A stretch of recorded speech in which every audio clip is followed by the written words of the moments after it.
Matthew 27, beginning at verse 35. When they had crucified him, they divided up his clothes by casting lots, and sitting down they kept watch over him there. Above his head they placed the written charge against him: "This is Jesus, the King of the Jews." 2 rebels were crucified with him, one on his right and one on his left. Those who passed by hurled insults at him, shaking their heads and saying, "You who are going to destroy the temple and build it in 3 days, save yourself. Come down from the cross if you are the Son of God." In the same way, the chief priests, the teachers of the law, and the elders mocked him. "He saved others," they said, "but he can't save himself. He's the King of Israel. Let him come down now from the cross, and we will believe in him. He trusts in God.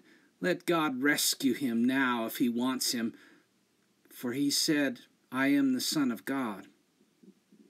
In the same way, the rebels who were crucified with him also heaped insults on him.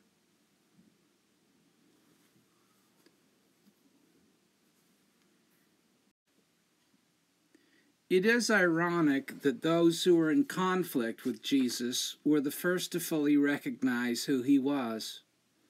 He was first called the Son of God, not by one of his disciples, but by a man possessed by a demon. The religious hierarchy of the day, who opposed Jesus, were quick to understand the implications of what he was teaching and what he was all about, and the threat to themselves that he represented. To be sure, they reacted against him more forcefully than his friends responded to him.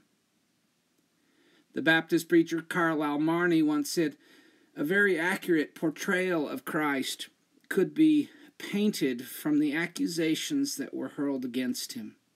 They were meant to be degrading slurs, insulting him, mocking him. They actually proved to be accurate descriptions.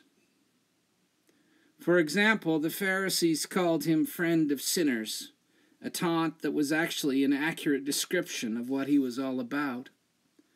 In derision, Pilate called him the King of the Jews, a title that proved, at least from a spiritual standpoint, to be more right than ridiculous.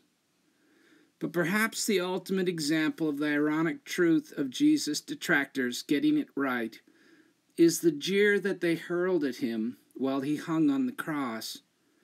They mocked him, saying, "He saved others. Himself he cannot save." They meant it as a scornful insult.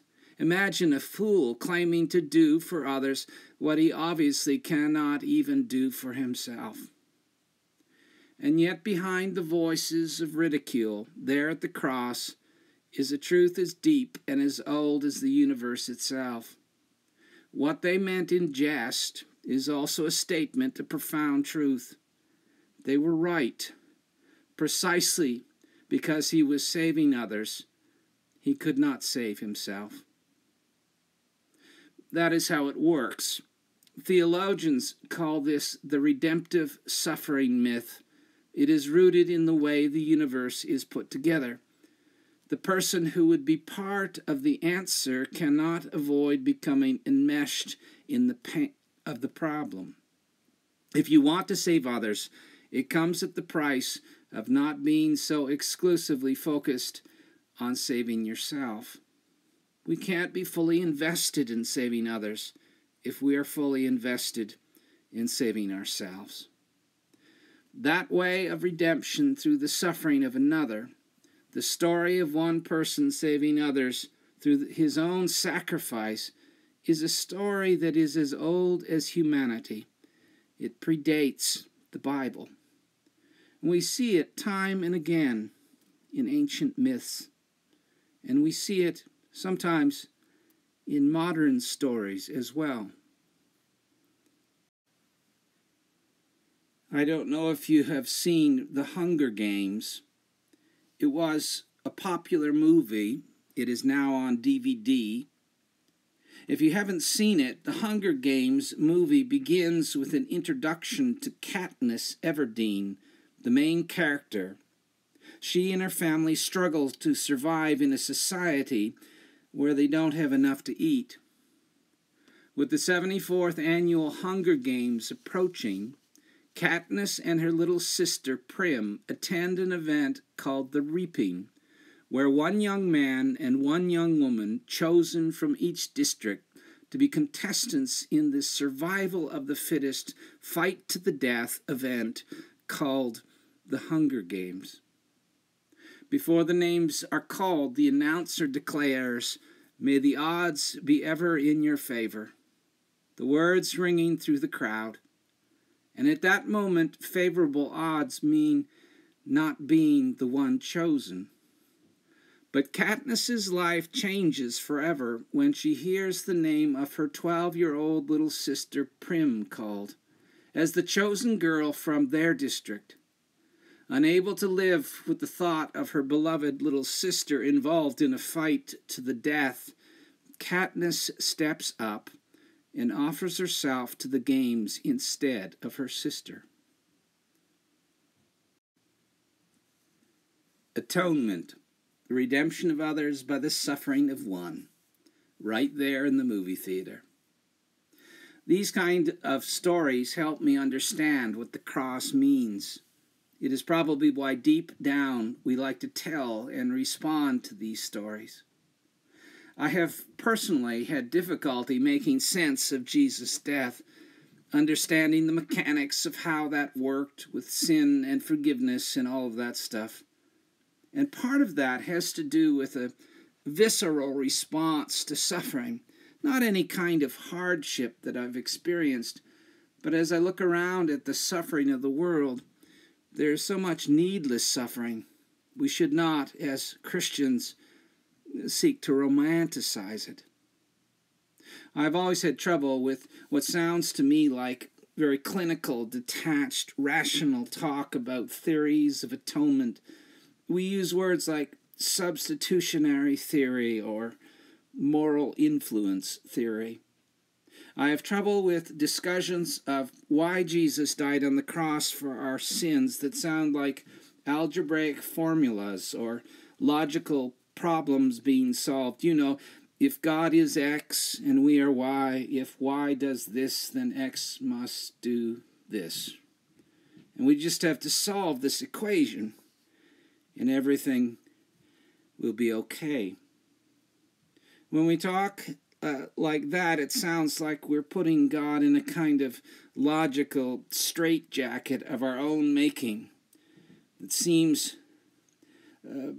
seems way too rationalistic to me, and maybe slightly arrogant. Maybe those kinds of logical and mathematical formulas of atonement are helpful to some people, but they don't do much for me. I have a certain contempt for algebra. I studied theology, so I wouldn't have to study algebra.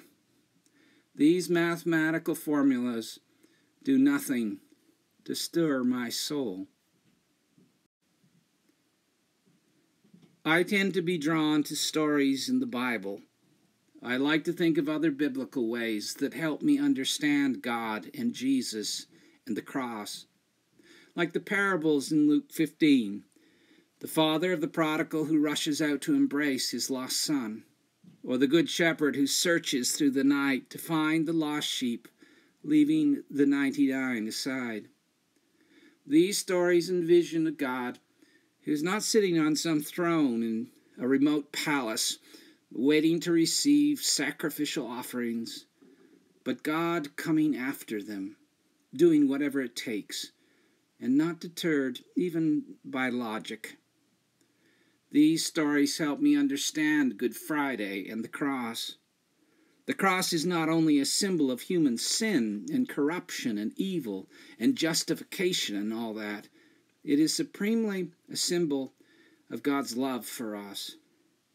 God has come down to us to live our life, to suffer as we do, to struggle and doubt and wonder where in the world God is in all of this.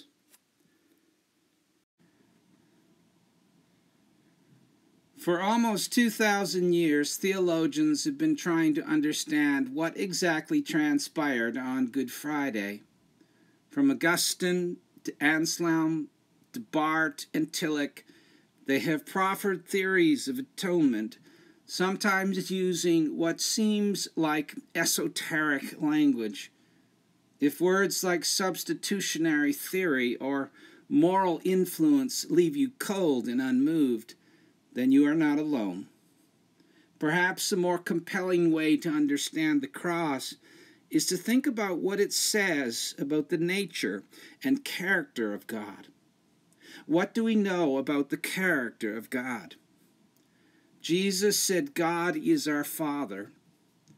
Beyond any other image or metaphor that you might find in the New Testament, God is foremost a parent who will sacrifice anything for his children. When our youngest daughter, Caroline, was 4, in the spring and the summer, one of the things we liked to do together was go down to the Avon River and watch the ducks and the swans. And one day we discovered a tourist booth downtown that will sell you a little brown bag of dried corn to feed the ducks and the swans. So I bought Caroline a bag of corn, and we went down to feed the birds. What we were not prepared for was to be swarmed by the ducks and the swans wanting food. It was amusing for a moment, and then one of the swans became belligerent and hissed at Caroline and gave her a little nip on the elbow. She started to cry, more offended than hurt, I think, and in one motion I picked her up into my arms and grabbed the bag of corn and prepared to do battle with the bird. Now, people love swans in Stratford, and I could just imagine the headlines in the Beacon Herald: local Presbyterian pastor throttles swan. Thank goodness it did not come to that. The swan backed down. Here's the thing. I'm not a violent person, but I am a father. And like most fathers, I am hardwired to step in the way of anything or anyone that would harm any one of my children. Theologian Gary Willis wrote a book called What Jesus Meant, where he talks about the meaning of the cross. He writes in that book, quote, "Perhaps the cross is God's way of saying that no matter the horrors we face or the hells we descend to, he is coming with us." And Willis illustrates this with a story of his own.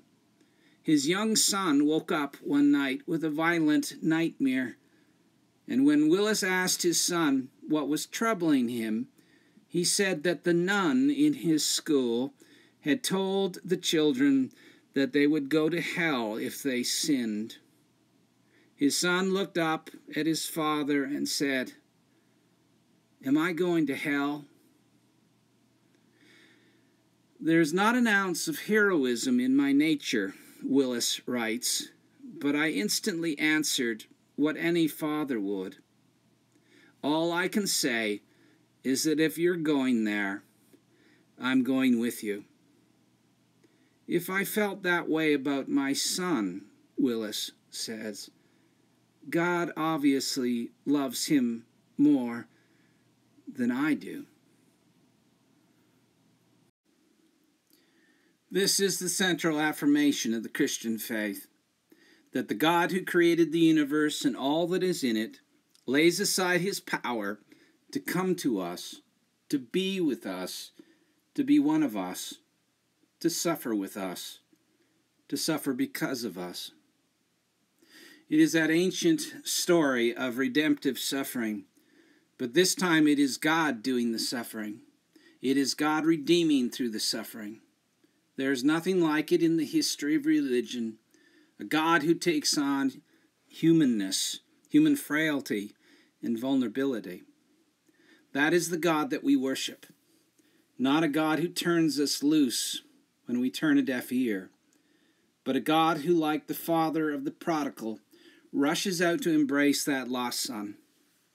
A God like a shepherd who loses a sheep and then sets out to find that one lost sheep. And he will not stop, not until the lost one is finally found.